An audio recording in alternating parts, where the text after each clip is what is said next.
President Trump right now continues to face what might be the most consequential choice of his presidency thus far in the second term, whether to deploy U.S. forces in response to the escalating conflict between Israel and Iran. He appeared on the White House lawn this morning and took questions for the first time since he held a meeting in the Situation Room. Are moving closer, or you believe the U.S. is moving closer to striking Iranian nuclear facilities. Where's your mindset on that? I can't say that, right? You don't seriously think I'm going to answer that question? Will you strike the Iranian nuclear component? And what time exactly, sir? Sir, would you strike it? Would you please inform us so we can be there and watch? I mean, you don't know that I'm going to even do it. You don't know. I may do it. I may not do it. I mean, nobody knows what I'm going to do. I can tell you this, that Iran's got a lot of trouble, and they want to negotiate. And I said, why didn't you negotiate with me before? All this death and destruction. Why didn't you negotiate? I said to the people, why didn't you negotiate with me 2 weeks ago? You could have done fine. You would have had a country. You don't know what I'm going to do. No one knows what I'm going to do. That is very true. We're going to actually just try and put our man in D.C., Chris Bedford, on the spot because somebody has to know what Donald Trump is going to do. You say, Chris, in your latest Beltway brief that this is a treacherous week for America first. So how so? Well, actually, I'm sorry. I'm only taking flag-related questions today. If you have any questions about flagpoles, how strong they are, how big they are, big, Marine One's beautiful maneuverability flags around them, we love the flagpoles, the importance they have in the landscape, how they make me feel, what words I use when I put them up. Those only flag-related questions. But actually is a lot going on in Washington, D.C. There's a lot going on in Iran. There's a lot going on in Israel. And the president has a treacherous path. So I'm torn on this. That's why I went through the pros and the cons and my newsletter this morning. One aspect of Trump's base said, hey, we are here to bring jobs back. We are here to put America first. We are here to drop taxes. We're here to deploy to the Middle East. Hold on a second. That was not part of any of your promises. This was not something we were supposed to use. In fact, this is something that you ran against Jeb on. Jeb, remember him with the exclamation point? This is something that you ran against Barack Obama on and his red line and all of that stuff. This is something that you ran against Joe Biden on. But hey, here we are again, possibly doing it. But here's, the other side of President Trump's foreign policy is when he ran against Barack Obama, he called him essentially a wuss. He said, you draw red lines that no one ignores. People invade Crimea when you're in charge. People don't invade Crimea when I'm in charge. You say that you're going to do this to Assad, and then you don't. Joe Biden, you say that the Taliban is going to pay, but they don't. In fact, you just leave them all of your fancy toys and helicopters. Granted, they can't even make them work with the help of the Chinese, but still. President Trump told Iran, don't do this. And he's got this kind of interesting way of cutting through foreign policy debates. For years, people watched ISIS go around bulldozing churches, crucifying priests, beheading Christians, and they say, well, what are we going to do about this? And Trump said, you just blow them up. That's it. There's nothing else to it. You go there, and then he gives a press conference as they hunted them down with dogs, and they begged like dogs and died like dogs. When he comes in with the Taliban, they say, we're never going to negotiate. And he drops Moab and explodes a mountain. And then they come to the table real quick. He's hoping he can do that with Iran. But here's one of the difficulties that he faces. You don't want to topple the Iranian regime. Some members of the U.S. Senate might not know this, but Iran is a big country, significantly bigger than Iraq. It's a mountainous country like Afghanistan, but the people there are significantly more culturally and societally advanced than what we had to deal with in Iraq. They've had a Republican form of government previously. It's been 50 years now. That muscle memory is probably lost, but it's there. They're nothing like the Afghans. They're more diverse. I think some members of our Congress don't realize that. They need to expect like 60% Persian or so. A huge part of them are Azerbaijani by descent, including the Supreme Leader's own dad. There are Kurds there who are actually Sunni. There are people who practice Zoroastrianism, the world's oldest known monotheistic religion there. There's all types of folks there. They mostly have gotten along under the strong thumb of the state. But if they do something to actually collapse this government, like people like Lindsey Graham want, and some of the biggest defenders of Israel and the United States in particular seem to want. And according to leaked reports, Israel is open to, with the requests on unverified that they wanted to knock off the Ayatollah.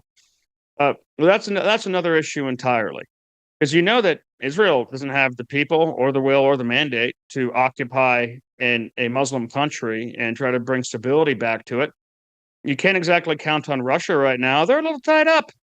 China is the kind of people who are just going to steal pennies out of the sidelines and try to take as much as they can, but they're certainly not going to give back. They don't care. It's not their problem. Europe can't afford it, just straight up. So that would fall to the United States. And there's lots of people who say, don't worry, like that Reza guy. He's the eldest son of the last Shah. Well, he spent the last 50 years in exile. He left Iran in his early 20s. Since then, there may be a ticker tape parade, just like Karzai promised us when he returned, just like the original secular rulers of Iraq promised us when they returned, by the way, at the head of a U.S. military force. And it turns out they weren't actually greeted with ticker tape parades. Maybe the people of Iran say, hey, this Council of Iran's great and all, but last time we heard you were working with Saddam Hussein in a war that killed 1 million Iranians. That's what we remember about you. And as one person pointed out online, there are literal beauty influencers in Iran that have more followers than Crown Prince Reza. So he's probably not going to be able to take this over. These are going to have to come, whatever changes come in Iran have to come domestically, not at the tip of a bomb strike. And Israel knew this going in. Israel knew that they couldn't actually finish the job. They couldn't hit a plant that is a football field beneath a mountain without American bombs that they didn't have or the means of delivery. They could do some pretty impressive stuff. When the F-35s couldn't actually reach their targets, that boondoggle of a military expense, they took F-16s with pinpoint strikes. They had people on the ground. The same things they've sort of dealt with Iran for 40 years. But then you have people in the coalition saying, listen, 1985, I think, was the first reports that Iran was nearing completion of a nuclear bomb. That's 40 years ago. That's 2 Rebecca Zelkos ago. You kind of stop listening when they lied about Iraq, when they say the world's going to end with Ukraine, when they say everything that we have to do on foreign policy is because it's a WMD. People stop listening. They don't want to trust it. And the MAGA movement's potentially split. There's also a danger to the domestic coalition. Not just that, but there's a danger to Israel. I mean, the Democrats don't want any more war in the Middle East. A lot of their base is backing Hamas and Hezbollah. Like, they're literally killing concert goers, innocent civilians, and raping people and murdering babies in ovens. And the left says, those are the victims. Those are the good guys here. So they're not going to want to back Israel that much anymore. There's not a huge amount of appetite for it.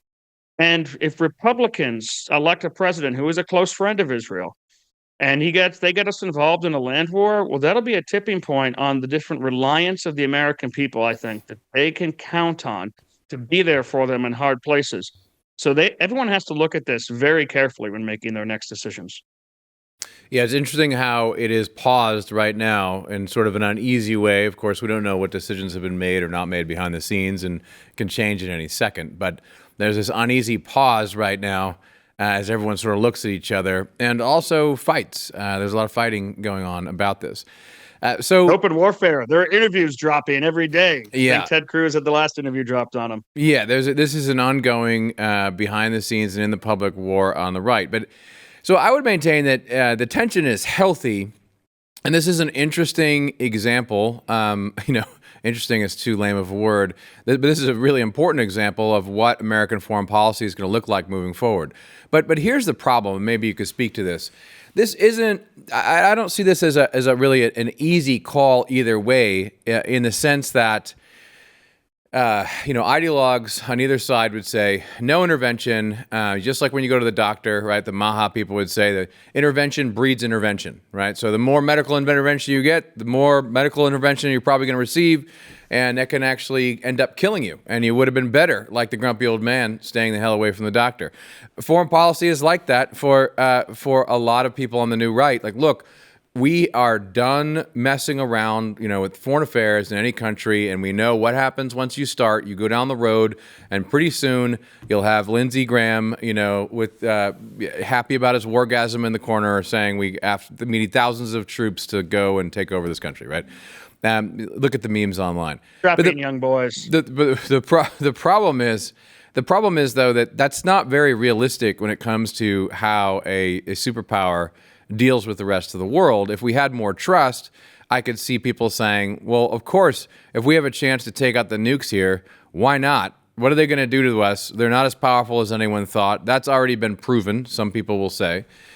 We take them out, and okay, they'll declare war against us, but they'll have been, pantsed in front of the world, and they'll have been defenestrated basically in front of the world. And then you say, but this is the hard part, right? This is what no one believes on the restraint side, and I understand it.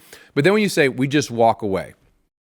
And, Angela Codevilla actually advocated for this decades ago for Afghanistan. Go in, take out the bad guys and the problem, and then leave. And if that doesn't sound, very nice, well, welcome to the world of foreign policy. But what you don't want to do is get it entangled. So you can see, right, the temptation to say, well, look, we have a chance to take care of this. I mean, no one wants these clowns to have, nuclear weapons, whether or not they have them or not, right? If they don't have them, right, or they're not close, okay, well, we won't have to hear about this argument for a long time if we drop the bombs, right? I mean, no one will be able to say they're 2 weeks away anymore, right? So there's an argument to say, well, you have the chance, the airspace is clear, go ahead and do it. And then just walk away. No refugees, no boots on the ground, none of that. And I have to say, yesterday we had Mike Duran on from Hudson Institute. I know many of my pals in the New Right would call him a neocon, but he's not. He's sort of a realist, I think truly. And his case was there's no interest. There should be no interest in creating a new regime. That's not our problem. They're going to have to sort that out. There's nothing really organized against, the radical Islamists. But we just have a chance to take out the nukes. President Trump, that's been his policy for over a decade. Let's just do it, right, and walk away.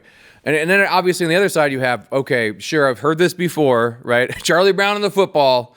Do they really have this capability to really need to do this? And then if we do go in, they're going to declare war on us, and it's going to be more complicated than you think.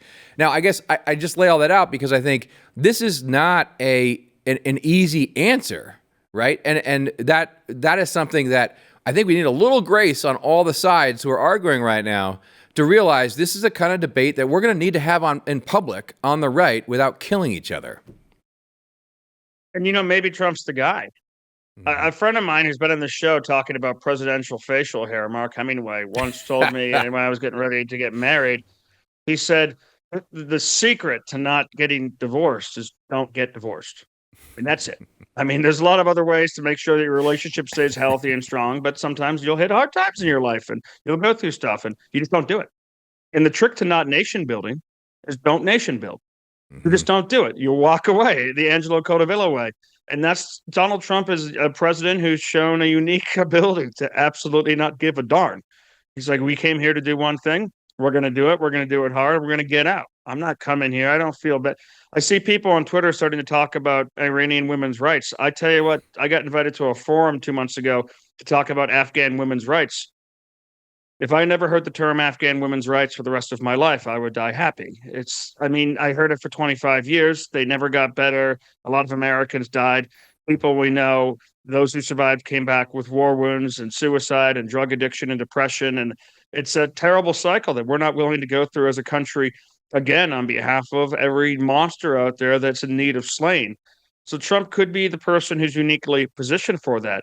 And I wouldn't mind the idea of knocking out Iran's nuclear capability. I would like them being on the precipice now for 40 years to not be a story still in 40 years and something that still has to be being dealt with. Of course, the problems of evil, the problems of proliferation, the problems of the nuke have been unleashed in this world and will never go away. We've known that since it was first invented.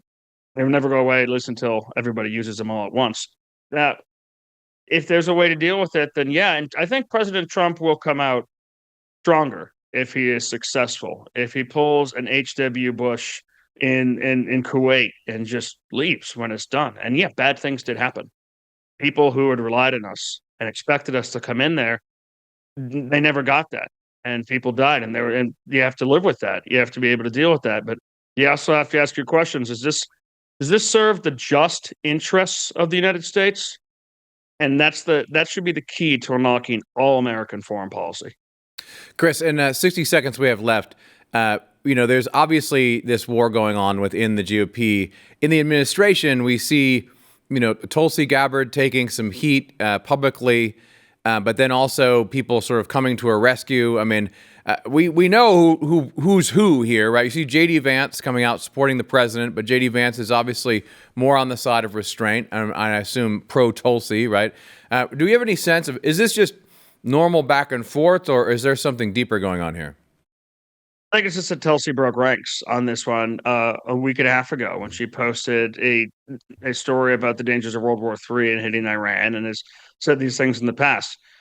There was a Camp David meeting before this war began with the Trump's cabinet. Gabbard was not invited. Probably have something to do with that video she posted, because there was dissent within the White House. We know that there are people who are more interventionist, the Hegseth types, and people who are less interventionist, the Vance types. They came out of Camp David as a one single united front. There is no peeling people apart in this administration. They are on the American agenda. They serve the president of the United States. The only official in the entire government is elected by all of America. And that's who they're standing behind. And these are decisions that he made, and you're not going to see them break ranks. And that's really important to have in foreign policy. It used to be a bipartisan thing a long time ago in a land far, far away in Washington, D.C., where you didn't criticize the president when he was abroad, where you didn't break ranks on foreign policy in public. You didn't fight in front of the children, I guess the senators might have called it in the past. Nowadays, that's out the door, probably because of such incredible mismanagement of American foreign policy over the last 40 years, but 30 years in particular. So people are going to snipe, but this administration is in lockstep. I think Gabbard annoyed the president. I don't think she cannot recover from this. I think she could absolutely recover. But you definitely see when Nikki Haley's out there tweeting no regime change in Iran, so you don't even have her on your side. You got to wonder, is she hoping that there's a job opening in the Trump administration someday soon? She might be.